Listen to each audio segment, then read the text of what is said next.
আপনি কি চান বিচার হোক? কিসের বিচার? সালমান শাহ কি সালমান শাহ আত্মহত্যা করেছে, আমি বিচার চাই আমার। আর কিসের জন্য আপনারা আমাকে দোষ দিবেন? কোন সাহসে আপনারা আমাকে দোষ দিবেন? আশঙ্কা কি সত্যি হলো? সালমান শাহকে শেষ করে দেওয়ার মামলার আসামি সামিরা, লুসি কিংবা ডনরা পালিয়ে যাবে এমনটাই শঙ্কা ছিল। হলো তাই। তাদের কোনো খোঁজ মিলছে না। সালমান শাহর মৃত্যুর ঘটনাকে হত্যা মামলা হিসেবে নির্দেশ দেওয়ার আগ পর্যন্ত সামিরাকে পাওয়া গেলেও এখন আর তাকে কোথাও পাওয়া যাচ্ছে না। সামিরা যে ফোন নম্বর ব্যবহার করতেন তা বন্ধ পাওয়া যাচ্ছে। এদিকে সামিরার স্বামী ইশতিয়াকও বিদেশে রয়েছেন। অপরদিকে মামলায় অভিযুক্ত ডন টানা কয়েকদিন ফোন কল ও টেক্সট মেসেজ দেওয়ার পরও তিনি কোনো সাড়া দিচ্ছেন না। অথচ পুলিশের পক্ষ থেকে গণমাধ্যমে জানিয়ে দেওয়া হয় তাদের ফোন ট্রেস করে অবস্থান শনাক্তের চেষ্টা করা হচ্ছে। অনেকে মনে করছেন এটা ছিল পুলিশের একটা বোকামি। এটা বলে তাদের আরও সাবধান করে দেওয়া হয়েছে। যদিও গোয়েন্দা তথ্য বলছে অপরাধীদের ধরতে সব ধরনের তৎপরতা চলছে। একটি সূত্র বলছে আসামি সামিরা, লুসি কিংবা ডনরা কোথায় আছে সেটিও জানা গেছে। যে কোনো সময় গ্রেফতার হতে পারেন তারা। এই মুহূর্তে কোথায় আছে আসামি সামিরা, লুসি কিংবা ডনরা? কেন অবস্থান জেনেও তাদেরকে ধরা হচ্ছে না? চলুন বিস্তারিত জেনে নেওয়া যাক। দীর্ঘ 29 বছর পর 90 দশকের জনপ্রিয় চিত্রনায়ক সালমান শাহর অপমৃত্যু মামলাটি হত্যা মামলায় রূপ নেওয়ার পর থেকেই গ্রেফতার আতঙ্কে রয়েছেন মামলার আসামিরা। যে কোনো মুহূর্তে তাদের গ্রেফতার করা হতে পারে বলে জানিয়েছেন তদন্ত সংশ্লিষ্টরা। মামলার প্রধান আসামি সালমান শাহর সাবেক স্ত্রী সামিরা হক ও তার মা লতিফা হক লুসি দেশে অবস্থান করছেন বলে একাধিক সূত্র নিশ্চিত করেছেন। তবে তারা কোথায় আছে সেটি স্বীকার করা হচ্ছে না। একটি সূত্র বলছে অপরাধীরা বেনাপোল সীমান্ত দিয়ে ভারতে পালাতে পারেন এমন শঙ্কা আছে। যদিও আইনশৃঙ্খলা রক্ষাকারী বাহিনীর সদস্যরা জানে সামিরা, ডন এবং লুসির অবস্থান। আদালত তাদেরকে গ্রেফতারি পরোয়ানা না দেওয়ায় তাদেরকে আটক করা হচ্ছে না। পরোয়ানা জারি হলেই তাদেরকে গ্রেফতার করা হবে। এদিকে চিত্রনায়ক সালমান শাহর মামলায় অভিযুক্তরা যেন কোনোভাবেই দেশ ত্যাগ না করতে পারে সে লক্ষ্যে দিনাজপুরের হিলি, যশোরের বেনাপোল সহ কয়েকটি বন্দরে ইমিগ্রেশন চেকপোস্টে কড়া সতর্কতা জারি করা হয়েছে। হিলি ইমিগ্রেশন চেকপোস্ট দিয়ে ভারত বাংলাদেশে যাতায়াতকারীদের ছবির সাথে মামলায় জড়িত সন্দেহভাজনদের তালিকা ও ছবির সাথে মিলিয়ে দেখা যাচ্ছে। পাসপোর্ট যাত্রীদের পরিচয় নিশ্চিত হওয়ার পরেই কেবল গমনাগমনের অনুমতি দেওয়া হচ্ছে। হিলি ইমিগ্রেশন চেকপোস্টের ভারপ্রাপ্ত কর্মকর্তা আরিফুল ইসলাম জানান, সালমান শাহর মামলায় সাথে জড়িতরা যাতে কেউ কোনোভাবেই এই পথ ব্যবহার করে ভারতে পালিয়ে যেতে না পারে সে বিষয়ে ঊর্ধ্বতন কর্তৃপক্ষের নির্দেশে এই সতর্কতামূলক ব্যবস্থা নেওয়া হয়েছে। উল্লেখ্য, গত 20 অক্টোবর সালমান শাহর অপমৃত্যু মামলাকে হত্যা মামলায় রূপান্তরের নির্দেশ দেন আদালত। মহানগর দায়রা জজ আদালতের দেওয়া নির্দেশের 24 ঘণ্টা না পেরোতেই রমনা থানায় একটি মামলা দায়ের করেন সালমান শাহর মামা আলমগীর কুমকুম। এরপর থেকেই আত্মগোপনে সামিরা ও তার মা। ব্যবহৃত মুঠোফোন নম্বরটিও রেখেছেন বন্ধ। আসামিদের দেশত্যাগ ঠেকাতে এরই মধ্যে ইমিগ্রেশনে তথ্য পাঠিয়েছে পুলিশ। মামলার দ্বিতীয় আসামি রহস্যঘেরা আজিজ মোহাম্মদ ভাই দীর্ঘ সময় ধরে পালিয়ে বেড়াচ্ছেন। পরিবার নিয়ে অনেক বছর ধরে তিনি থাইল্যান্ডে অবস্থান করছেন বলে আলোচনা রয়েছে। থাইল্যান্ডের সৈকতে দেশের মতোই আমোদ ফুর্তিতে মগ্ন রয়েছেন বলে খবর। চলচ্চিত্র নায়িকা সহ বিভিন্ন নারীর সঙ্গে আজিজ মোহাম্মদের সম্পর্ক নিয়ে নানা গল্প রয়েছে। তবে বারবারই তিনি রয়েছেন ধরাছোঁয়ার বাহিরে। এই মামলার 3 নম্বর আসামি হলেন অভিনেতা ডন, যাকে সালমান শাহ কেয়ারটেকার হিসেবে নিয়োগ দেয়। পরে সালমানের সঙ্গে ডনের বন্ধুত্বপূর্ণ সম্পর্ক হয়। শুরু থেকেই তার বিরুদ্ধে অভিযোগের তীর পরিবারের।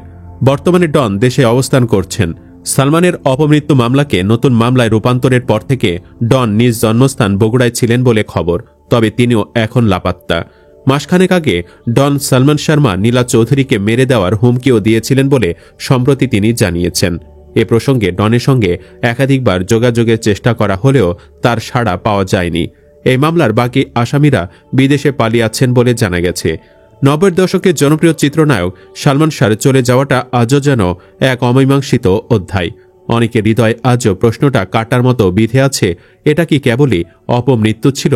4 বছরে 27টি ব্লকবাস্টার সিনেমা উপহার দিয়ে যিনি কোটি মানুষের ভালোবাসা কুড়িয়েছিলেন, তিনি কি সত্যি নিজেই নিজের জীবন কেড়ে নিতে পারেন? এই ভাবনাটা কেবল ভক্তদেরই নয়, পুরো দেশবাসীকেই স্তব্ধ করে দেয়। অবশেষে এই অভিনেতার অপমৃত্যু মামলাটি নতুন মামলায় রূপ নেওয়ায় একে একে সামনে আসছে অভিনেতাকে শেষ করে দেওয়ার সাথে জড়িত অভিযুক্ত অপরাধীদের নাম। সালমান শাহ মামলায় সর্বমোট 11 জনকে আসামি হিসাবে উল্লেখ করা হয়েছে। পাশাপাশি অজ্ঞাতনামা কয়েকজনকেও আসামি করা হয়েছে। মামলায় প্রধান আসামি নায়কের সাবেক স্ত্রী সামিরা হক, তিনি এ মিশনের মাস্টার মাইন্ড। অন্য 10 আসামি হলেন প্রযোজক আজিজ মোহাম্মদ ভাই, খলনায়ক ডন, শাশুড়ি লতিফা হক লুসি, ভাড়াটে killer David, Javed Farooq, Mayfair beauty সেন্টারের রুবি, আব্দুস সাত্তার, সাজু ও রিজভি আহমেদ ফরহাদ। এদিকে সালমান শাহর মৃত্যু স্বাভাবিক ছিল না বলে 2017 সালে ইউটিউবে প্রকাশ করা এক ভিডিওতে দাবি করেছিলেন রাবেয়া সুলতানা ওরফে রুবি নামের এক নারী, যিনি ডনের বান্ধবী ছিলেন। সালমানের সেই সময়কার প্রতিবেশী এবং তার স্ত্রী সামিরার ঘনিষ্ঠও ছিলেন বিউটিশিয়ান রুবি। সালমানকে শেষ করার অভিযোগ ওঠার পর থেকেই এর সঙ্গে যুক্ত হিসেবে রুবির নাম আসে। জানা যায় রুবি নাকি অপরাধীদের সালমানের বাসায় প্রবেশে সাহায্য করেন। আদালতে সালমানের মায়ের করা অভিযোগে আসামিদের তালিকায় 8 নম্বরে আছে রুবির নাম। তিনি দীর্ঘ সময় ধরে মার্কিন যুক্তরাষ্ট্রে বসবাস করছেন বলে জানা যায়। তবে সালমান মামলায় নতুন মোড় নিলেও রুবির হদিস নেই। নায়কের মা নীলা চৌধুরী লন্ডন থেকে বলেন, রুবি মামলার সাক্ষী হতে চেয়েছিলেন, এরপর থেকে উধাও। তিনি শঙ্কা করছেন রুবিকে মেরে দেওয়া হয়েছে যাতে মামলার সাক্ষী না হতে পারে। সালমান মামলায় আসামিদের দেশত্যাগে নিষেধাজ্ঞা জারির পর চলছে অবস্থান শনাক্তকরণের প্রক্রিয়া। দ্রুতই অভিযুক্ত আসামিদের আইনের আওতায় আনা হবে বলে জানান রমনা থানার ভারপ্রাপ্ত কর্মকর্তা ওসি ওমর ফারুক।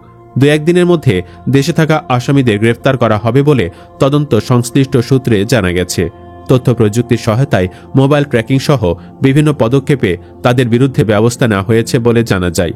বলে রাখা ভালো, দেশের চলচ্চিত্রে সালমান শাহ এসেছিলেন সম্ভাবনার এক ঝড় হয়ে।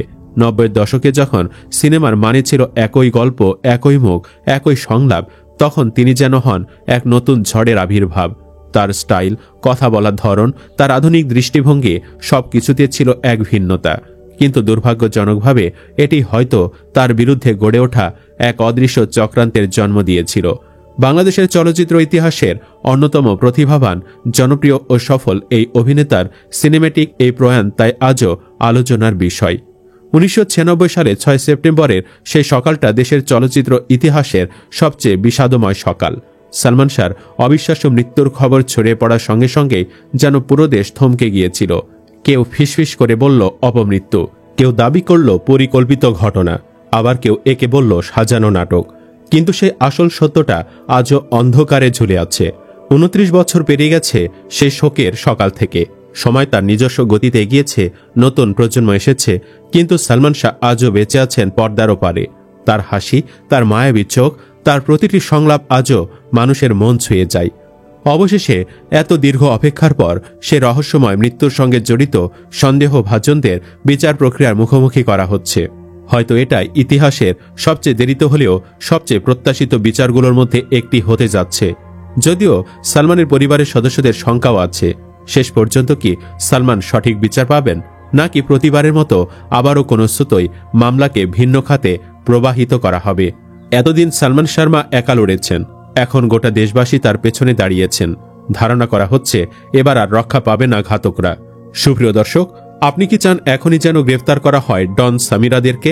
কমেন্ট বক্সে জানিয়ে দিন আপনার মতামত। পরবর্তী আপডেটের জন্য চ্যানেলটি সাবস্ক্রাইব করে আমাদের সাথেই থাকুন। ধন্যবাদ।